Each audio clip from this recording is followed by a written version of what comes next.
Hi, I'm Hamish Henke from far southwest Victoria, a district called Mumbannar. We are in a, well, depending on the year, but about a 750mm rainfall area, and most of that rain comes in winter and spring and drier summers. Our country here is very slightly undulating, but pretty much flat. Soil types vary a lot.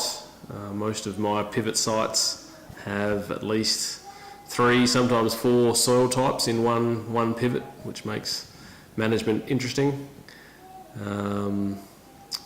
We run a potatoes, beef and sheep operation mainly. I've mucked around with a few other crops to try and to fit something else into the potato rotation, but I'm starting to work out that keeping it simple is the best way to go.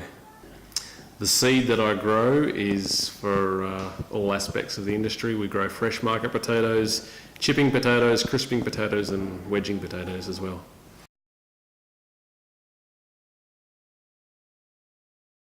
So when handling volunteer potatoes in my system, because I'm a seed grower, we really don't want any volunteers left in the system next rotation. That's the reason, one of the reasons we have a 7-year rotation, is to eliminate that or to guarantee that. But in the short term, as soon as the potatoes are out of the paddock, I like to, if I can, put a big mob of cows in and clean up any of the cut potatoes that are on the surface that didn't get harvested. And then as soon as they've been in and had a quick clean up, we try and get the paddock into a tall grass of some kind as quickly as we can and established, something like an annual ryegrass that grows quick, tall and fast.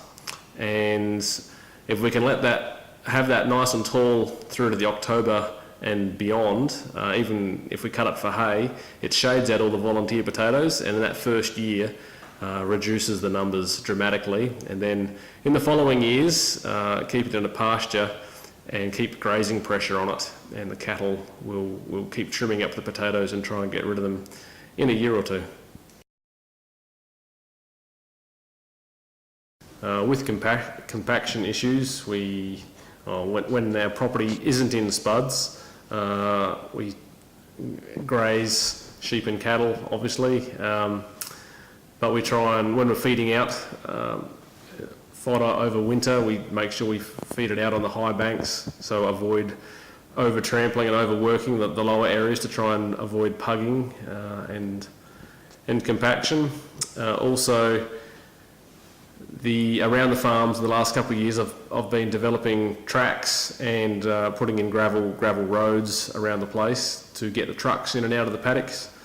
One year I noticed where I took the trucks over a pivot site that were going to be in spuds the next year. When we grew that crop of potatoes, I could see the line where the trucks had gone through, and there was a dramatic yield loss on that area.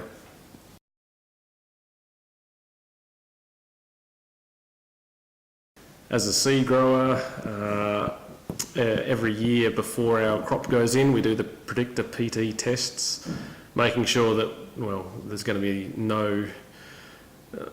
no problems is what we're ideally looking for. I haven't had a paddock ever come back with a problem yet, but we continually do the tests and hoping to make sure it stays that way.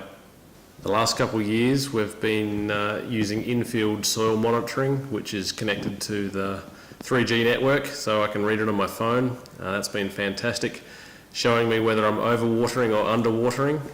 And with as the pivot technology gets better and the variable rate irrigation systems are improving, that's getting easier and easier to put the right amount of water on the right part of the paddock, so we're not flooding or starving potatoes of moisture.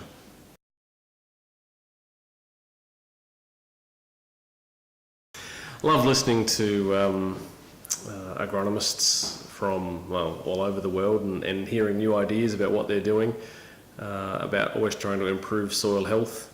I'm a second generation farmer on this land, and I've got children of my own. I want them to be third generation. I'd like it to go to fourth and fifth, so I'm always conscious of trying to make the soil better than I had it the year before. But as one farmer told me down the road one day, he said, sometimes you have to be black to be green. So you need to make money as well. So it's no point going too green and losing money, if that makes sense.